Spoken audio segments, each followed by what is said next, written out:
everyone, it's Marianne and welcome to day 8 of 12 Days of Plantmas. Today I'll be sharing with you my top 8 care tips and tricks for new plant parents.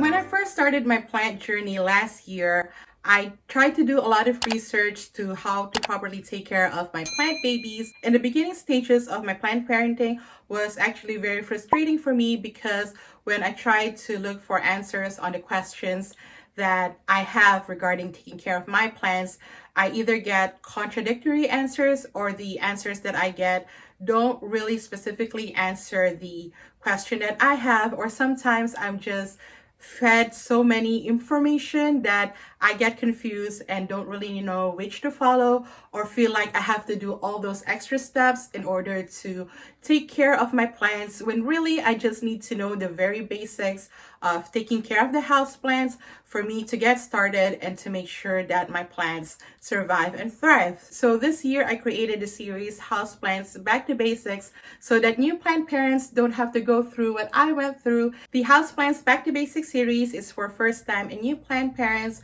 to help them take care of their plant babies and set them up for success so that they don't get overwhelmed or be too confused with a lot of information or contradicting information out there in the internet, even here on YouTube, and just strip it down to the most basic things and easy to follow instructions and tutorial in order to take care of your plants. So if you're watching me for the first time and you haven't seen any of those videos, I would link the playlist up here and also down in the description. But in this video, I'm going to share with you the best and most important care tips that I covered in every topic in the Houseplants Back to Basics series. But of course, if you want more information on each of the tips that I'll be sharing with you today, do check out the Houseplants Back to Basics series. I would link it up here and also down in the description. First tip that I'm going to share is on lighting. When people say you have to research the plant before you buy them, what they really mean for the most part is lighting.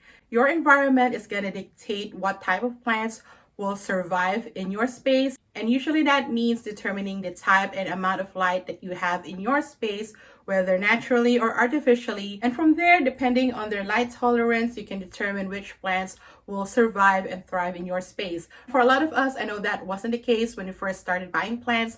We bought plants just because we liked them. For example, the Fiddler Fig. I know for many of us, the Fiddler Fig is our first plant, but a lot of people realize that the Fiddler Fig is a finicky plant and not at all beginner friendly. But in all honesty, I think what really happened is they brought in the plants into their space, not knowing if they can provide the proper amount of lighting for the Fiddler Fig. Because the Fiddler Fig requires bright indirect light, which is not always available in most of our environments, especially in urban areas and cities where there are tall buildings that blocks the sun. So before you bring home a plant, make sure you know the type and the amount of light that you can provide and the light tolerance of the plant so you can be sure that it will survive and thrive in your space. My next tip is on watering. Watering is one of the most important thing, if not the most important thing in plant parenting. No matter how you water, top watering or bottom watering, or what type of water you use, tap, distilled, rainwater, or whatever,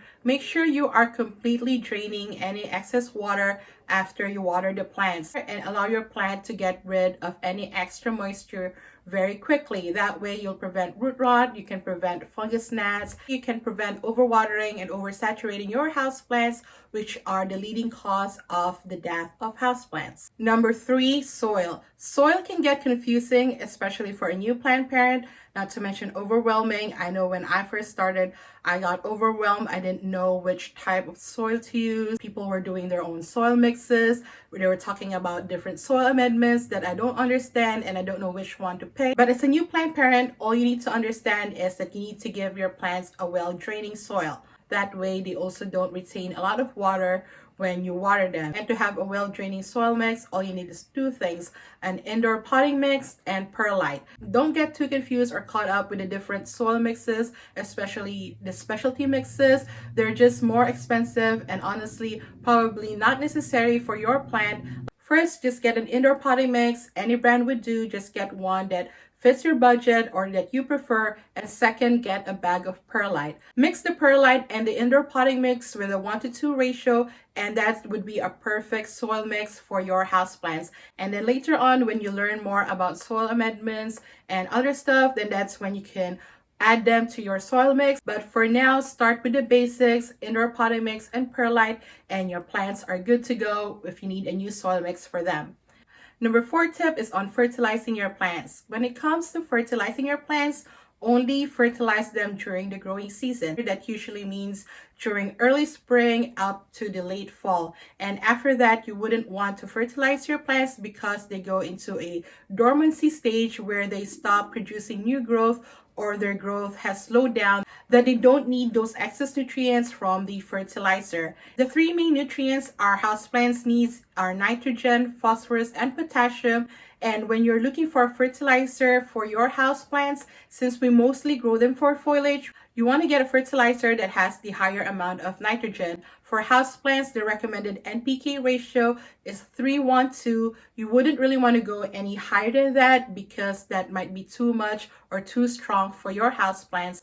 But if you can't find a fertilizer that has a 3:1:2 NPK ratio, because most of the fertilizers that are easily accessible usually have a higher amount of NPK than that, then what you do is to dilute the fertilizer or use half or even a quarter of the recommended amount of fertilizer that is recommended or that is stated in the packaging of the fertilizer. My number 5 tip is on humidity. There are a lot of popular hacks when it comes to providing humidity for your houseplants, and a lot of them don't really work or help your plants. There are many ways that would help increase humidity for your houseplants, but really the only thing that could provide the proper amount of humidity for your houseplants is to invest in a humidifier.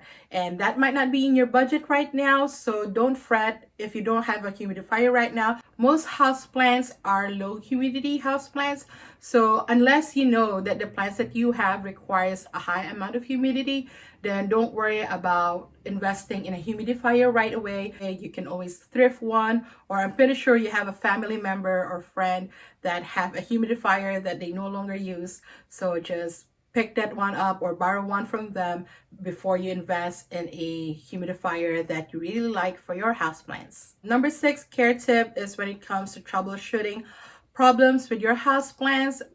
Patience is key, and the most common and most visible sign that our plants is ailing is yellowing leaves. But even with that, it takes patience on our side to understand why the leaves have started to yellow. It's understandable that you worry once you see yellowing leaves on your plant, but just take the time to observe your plant and see what's actually going on with it before you take any drastic measures or take any measures at all to remedy the situation. Because when we try to perform a lot of remedies all at once on our ailing houseplants, it becomes harder to determine what is the real cause of the problems of our houseplants and which method that we are trying, which remedy that we are trying actually works to help improve the health of our houseplants. So be patient, observe your plant, and only try one thing at a time to help remedy your plant. So for the last 2 tips that I'm going to share, I'm going to do a lot more videos on them next year because I didn't really get to cover them in the Houseplants Back to Basics series this year, only very briefly. But when it comes to pests, prevention is key. So I'll be teaching you signs to look out for and how to treat pests when you get them. But really, when it comes to pests, prevention is key. You want to take time to inspect your plants regularly because with a lot of these pests, they're so hard to detect that you wouldn't really know that they exist until it is already in the later stage, and it's a lot harder for you to save your plants from those pests. And the way to do that is to regularly check on your plants. I do that during my watering days. If I'm watering my plant today, I also check the leaves for any signs of pests, especially underneath the leaf and on the petiole and on the stem where a lot of pests like to hide, and also wash the leaves or wipe down the leaves so that I can remove not only the dust or any pests or eggs that might already be forming on the leaves and underneath the leaves. Just take time to inspect your plants, especially during the winter season where a lot more pests thrive due to the drier air. And my last tip is on propagating plants. Next year, I'll be doing a lot more in-depth videos on the different methods of propagation and how to troubleshoot problems during propagating plants. But with propagation, the main goal is to get the cuttings to root before it rots. So that means when we are propagating any cutting, to monitor the moisture and the humidity level. While humidity is good for speeding up the propagation process, it could also speed up the rotting process. And if you are propagating something in water, make sure you change out the water frequently. Don't just top it off, because if you are propagating in water, they would need the oxygen in the water to propagate and basically survive. So if they already used up the oxygen in the water, then your cuttings will have a harder time to propagate or even die. So make sure you're constantly changing up the water in your water propagations. But if you're using other mediums, especially inert mediums like moss or perlite or mica, make sure that the moisture level is not too high so that your propagation don't rot before they root. So those are my 8 best care tips for new plant parents. Again, if you want more in-depth information on each of those tips, go check out my Houseplants Back to Basics series. The link is up here and also down in the description. Thank you so much for joining me on today's Plantmas, and I will see you at day 9 of 12 Days of Plantmas. Bye!